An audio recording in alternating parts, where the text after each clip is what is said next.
सभी छोटे बड़े श्रोताओं को सुनीता भटनागर का प्यार भरा नमस्कार। ऑडियो स्टोरीज के हमारे चैनल कहानी जगत में आप सभी का स्वागत है। हिंदी कहानियों की श्रृंखला में आइए आज सुनते हैं अलका सैनी जी द्वारा रचित कहानी मरीचिका। अपराजिता के जीवन का यह पहला अवसर था जब वह किसी बड़े नेता से मिलने आई थी। उनके ऑफिस में प्रवेश करते समय वह पूर्णतया सहमी हुई थी, मगर बचपन से ही उसमें आत्मविश्वास कूट कूट कर भरा था। ऑफिस के बाहर खड़े दरबान ने कहा, मैडम, विधायक साहब से मिलना चाहती हो? साहब बहुत व्यस्त हैं। अपराजिता ने विनीत भाव से उत्तर दिया, मैं उनसे एक आवश्यक काम के लिए मिलना चाहती हूँ। उन्होंने कहा भी था कि जब जरूरत पड़े तो मिलने आ सकती हो। दरबान ने अपराजिता के चेहरे की तरफ देखते हुए कहा, अच्छा ठीक है मैडम, पर्ची पर अपना नाम, स्थान एवं काम लिखकर दे दीजिए। मैं साहब से बात करता हूँ आपके बारे में। वह मन ही मन घबरा रही थी कि वह गोपाल जी से मिल भी पाएगी या नहीं। वह उसे बाहर से ही लौट जाने को तो नहीं कह देंगे। कुछ देर बाद दरबान जब वापस आया तो उसने न सिर्फ अंदर आने को कहा बल्कि इज्जत के साथ बैठक कक्ष में ले गया, जबकि ऑफिस के बरामदे में मिलने वालों का तांता लगा हुआ था। वह उस बैठक कक्ष में बैठकर तरह तरह के विचारों की उधेड़बुन में खो गई। वह मन ही मन अत्यंत खुश हो रही थी कि गोपाल जी ने उसे विशिष्ट स्थान प्रदान कर अनुग्रहित किया है। जहां उनको मिलने के लिए आम लोगों को लंबी कतार में खड़े होकर दीर्घ प्रतीक्षा करनी पड़ती है, वहां उसे न तो किसी भी प्रकार का इंतजार करना पड़ा, बल्कि उसे बैठक कक्ष में जाने का इशारा कर आम लोगों की नजरों में ऊंचा उठा दिया गया। वह मन ही मन अपने आप को गौरवान्वित अनुभव कर रही थी कि अवश्य विधायक साहब कहीं न कहीं उसके प्रतिभाशाली व्यक्तित्व के किसी न किसी पहलू से प्रभावित हुए हैं। अब उसे मन ही मन लग रहा था कि वह दिन दूर नहीं है जब उसके सारे दुर्दिन दूर हो जाएंगे तथा उसकी जिंदगी में वे सारी खुशियां लौट आएंगी जिसका उसे एक लंबे अरसे से इंतजार था। वह मन ही मन इस बात से फूली नहीं समा रही थी कि गोपाल जी ने उनके घर पर पहली मुलाकात में दूसरे लोगों की तुलना में उस पर विशेष ध्यान दिया है। वह उनके सुसज्जित बैठक कक्ष को ध्यानपूर्वक निहारने लगी। उसने देखा कि बैठक कक्ष की प्रत्येक वस्तु बहुत ही सलीके से रखी हुई थी। देखते देखते उसे अपना अतीत याद आने लगा। ऐसी बात नहीं थी कि अपराजिता विधायक साहब को पहले नहीं मिली हो। वह उनको 2-3 माह पूर्व क्षेत्रीय चुनावी कार्यक्रमों के दौरान मीटिंगों में 2-3 बार मिल चुकी थी। उसकी संगठन क्षमता तथा भाषण शैली से प्रभावित होकर एक बार गोपाल जी ने कहा था, अपराजिता, तुम एक अच्छी कार्यकर्ता हो, भविष्य में पार्टी के लिए एक वरदान साबित होगी। अगर तुम्हें किसी भी सिलसिले में मेरी सहायता की जरूरत अनुभव हो तो बेझिझक मुझसे मिलने आ सकती हो। मेरे घर के दरवाजे हमेशा तुम्हारे लिए खुले मिलेंगे। अचानक नौकर को सामने पाकर उसका ध्यान टूटा। नौकर ने शांत भाव से उसके सामने पानी का गिलास रख दिया और नम्रतापूर्वक पूछने लगा, मेम साहब, चाय लेंगे या कॉफी? अनमने भाव से अपराजिता ने चाय के लिए हामी भर दी। अपराजिता बचपन से ही कुशाग्र बुद्धि वाली थी, साथ ही साथ महत्वाकांक्षी भी। वह बुलंदियों के शिखर को छूना चाहती थी, परंतु लक्ष्य को पाने के लिए विरासत में मिले संस्कारों को छोड़ना नहीं चाहती थी। उसकी भारतीय संस्कारों में दृढ़ आस्था थी। किसी भी कीमत पर वह उन्हें खोना नहीं चाहती थी। बचपन से ही उसके संस्कार युक्त मन ने महत्वाकांक्षा के कई हवाई किलों का निर्माण कर लिया था, परंतु ज्यों-ज्यों उसकी उम्र गुजरती गई और वह जिंदगी के यथार्थ धरातल से परिचित होती गई, एक एक कर उसके सारे सपने चूर चूर होकर टूटते नजर आए। सपनों को टूटता देखकर भी उसने हिम्मत नहीं हारी, वरन वह अपनी दुगनी शक्ति के साथ जीवन की कठोरताओं के साथ डटकर संघर्ष करने के लिए तत्पर हो गई। संघर्ष करते करते अब उसका जीवन के प्रति दृष्टिकोण बदल गया था। वह एक मंझे हुए परिपक्व इंसान की भांति सोचने लगी थी।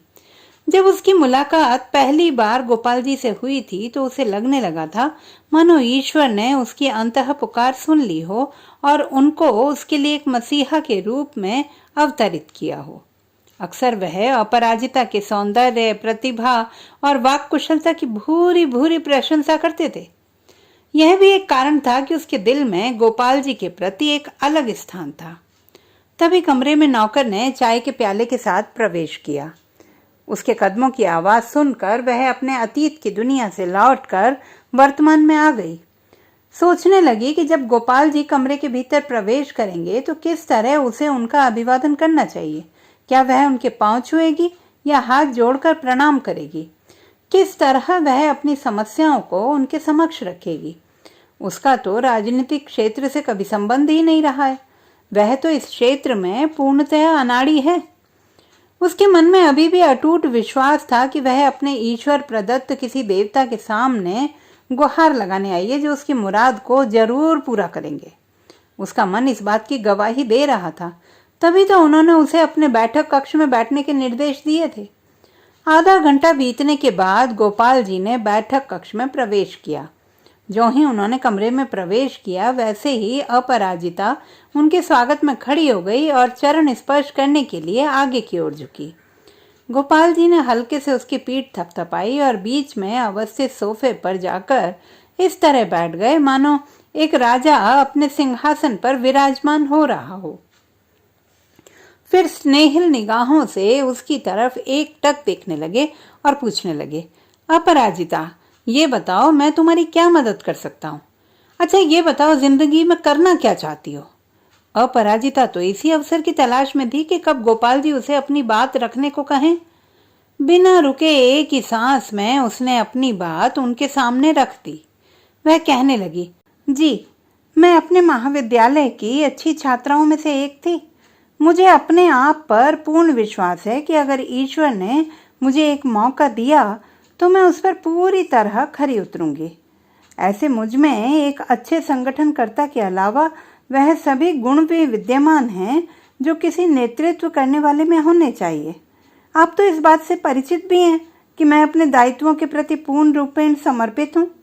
दुख तो केवल इस बात का है कि आज तक मुझे समझने वाला कोई सच्चा मार्गदर्शक नहीं मिला।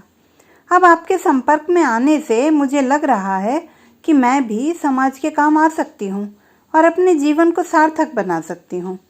इतना बताने के बाद वह एकदम चुप हो गई। कमरे में शांति व्याप्त हो गई। गोपाल जी भी कुछ नहीं बोले। वह मन ही मन सोच रही थी कि कैसे उसने अपने मन की बात इतने आत्मविश्वास के साथ उनके सामने रख दी। वह सोच रही थी कि गोपाल जी की चुप्पी इस बात की प्रतीक है कि उन्होंने कैसे उसकी बात को गंभीरतापूर्वक लिया है। परंतु ये क्या? गोपाल जी ने अचानक उसके हाथ को अपने हाथ पर रख लिया और उसे बड़े प्यार से सहलाने लगे। उस समय कमरे में उन दोनों के अलावा और कोई नहीं था। अपराजिता की दृष्टि में वह पितृतुल्य इंसान थे। हाथ सहलाने से वह सिहर उठी। वह तो भय से अंदर तक कांप गई। उसकी समझ में कुछ नहीं आया कि माजरा क्या है। उसे लगा मानो उसके पैरों के नीचे की जमीन खिसकती जा रही है। वह अपने हाथ को खींचने का प्रयास कर रही थी। कमरे में कुछ देर तक ऐसा सन्नाटा छाया रहा कि अगर एक सुई भी गिरती तो उसकी आवाज भी प्रतिध्वनित होती। अपराजिता के विरोध को देखकर गोपाल जी धीमे स्वर में कहने लगे, देखो अपराजिता, मैं इस क्षेत्र का बहुत पुराना विधायक हूँ। मैं जनता का सच्चा सेवक हूँ। हर दिन हजारों लोग अपनी समस्याएं लेकर मेरे पास आते हैं। उनमें बहुत सी औरतें भी होती हैं, परंतु आज तक ऐसा नहीं हुआ कि मुझे कोई इस कदर भाया हो। मैं तुम्हें बहुत पसंद करता हूँ। पहले दिन से तुम मुझे बहुत अच्छी लगी थी। मैं तुम्हें राजनीति में हर तरह का प्रोत्साहन दे सकता हूँ और हर समय तुम्हारे साथ खड़ा रहूंगा। बस तुम भी थोड़ा सा मेरे साथ खड़ी रहो। मेरा तात्पर्य समझ गई होंगी ना? उनकी ये अप्रत्याशित बातें सुनकर अपराजिता अवाक रह गई। उसे तो मानो काटो तो खून नहीं। उसकी समझ में कुछ नहीं आ रहा था कि वह क्या करे और क्या ना करे। वह तो सुन्न सी हो गई। इतने बड़े व्यक्ति के मुख से ऐसी बात सुनकर वो क्या कहे? इतने स्पष्ट शब्दों में गोपाल जी का प्रणय निवेदन सुनकर वह बुरी तरह झुंझला उठी। उस समय अपराजिता अपने आप को बहुत लाचार सा अनुभव कर रही थी। उसे अपने सपनों का महल टूटता बिखरता नजर आ रहा था। वह सोच रही थी कि जिस तरह की उम्मीद गोपाल जी उससे कर रहे हैं वह पूरी करना उसके बस की बात नहीं है। जीवन भर के कठोर संघर्षों से जूझते वह थक सी गई थी। एक उम्मीद की किरण जागी थी। अब उसे अपने सब तरफ अंधेरा ही अंधेरा दिखाई पड़ रहा था। गोपाल जी के रूप में उसे लगने लगा था कि शायद कोई मसीहा भगवान ने उसके लिए भेज दिया हो, परंतु अब उसे लग रहा था कि काश धरती फट जाए और वह उसमें समा जाए। वह खुद को बेजान सा महसूस कर रही थी। कुछ देर बाद अपराजिता बहुत हिम्मत बटोर कर बोली, ऐसी क्या खासियत है मुझ में? और मैं तो उम्र में भी आपसे बहुत छोटी हूँ। पर उनकी आंखों में तो अपराजिता को लेकर अजीब सी चमक दिखाई दे रही थी। फिर काफी सोच विचार कर अपनी बुद्धि का उपयोग करते हुए अपराजिता बोली थी, आप मेरे से उम्र में भी काफी बड़े हैं और इतने बड़े आदमी भी हैं। मैं आपकी बहुत इज्जत करती हूँ और आपका स्थान मेरी नजरों में बहुत ऊंचा है। मैं तो एक बहुत मामूली सी औरत हूँ। आपकी समाज में इतनी मान प्रतिष्ठा है, मैं नहीं चाहती कि मेरी वजह से उस पर जरा सा भी आंच आए। मैं इतनी जल्दी आपको और क्या कह सकती हूँ? अपराजिता यह भी नहीं चाहती थी कि वह इस समय कोई बेवकूफ़ी करे और जल्दबाजी में कोई जवाब दे। उसे उस समय बात को टाल देना ही बेहतर लगा था। वह चाहती थी कि सांप भी मर जाए और लाठी भी ना टूटे। गोपाल जी ने भी एक चतुर नेता की तरह अपराजिता का चेहरा पढ़ लिया और कहने लगे, अपराजिता घबराओ मत, मैंने तो सिर्फ अपने मन की बात तुम्हें बताई है। अगर दुनिया में आगे बढ़ना है तो इन छोटी मोटी बातों की परवाह नहीं करनी चाहिए। फिर भी मैं तुम्हें एक बात का आश्वासन देता हूँ कि मैं हमेशा ही तुम्हारा अच्छा दोस्त बना रहूंगा और तुम्हारी पूरी मदद करता रहूंगा। यह बात सुनकर अपराजिता की जान में कुछ जान आई। गोपाल जी कहने लगे, दोस्ती में उम्र नहीं, दिल देखा जाता है। गोपाल जी को थोड़ा सहज होते देखकर अपराजिता भी कुछ देर ठीक से बातें करती रही। इतनी देर में नौकर चाय लेकर आ गया। गोपाल जी ने उसे चाय लेने को कहा। अपराजिता के लिए यह क्षेत्र बिल्कुल नया था। उसने तो अपना सारा जीवन पढ़ने लिखने में ही बिताया था। वह तो राजनैतिक शब्दावली को समझने में असमर्थ थी। किस बात का सही मायने में क्या अर्थ था, उसकी समझ से परे लग रहा था। फिर भी वह खुद को सहज दर्शाते हुए चाय खत्म करने लगी। जैसे ही चाय खत्म हुई तो अपराजिता ने बहुत हिम्मत बटोर कर बाहर जाने की इजाजत मांगी। उन्होंने इसी बीच उसे दोपहर के खाने का न्योता दे दिया। वह सिर हिलाकर उठ खड़ी हुई। गोपाल जी भी उसके साथ ही उठ खड़े हुए तो कुछ क्षण वह रुकी और औपचारिकतावश अभिवादन करने के लिए झुकी तो आशीर्वाद देने की जगह गोपाल जी ने उसके अधरों का चुंबन लेना चाहा। अपराजिता को मानो काटो तो खून नहीं था। वह गोपाल जी के इस तरह के अप्रत्याशित व्यवहार से सन्न रह गई। उसने गोपाल जी को इनकार कर दिया।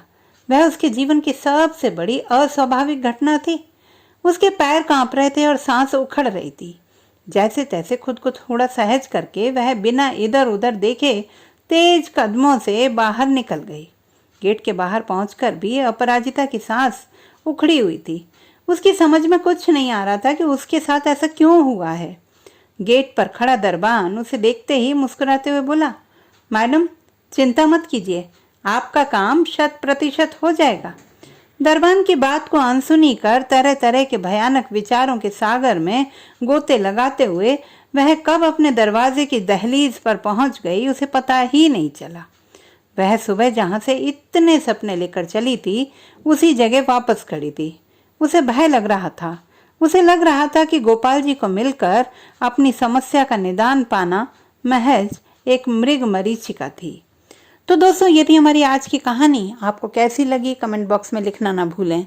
चैनल को सब्सक्राइब करें, लाइक करें और मित्रों के साथ शेयर करें।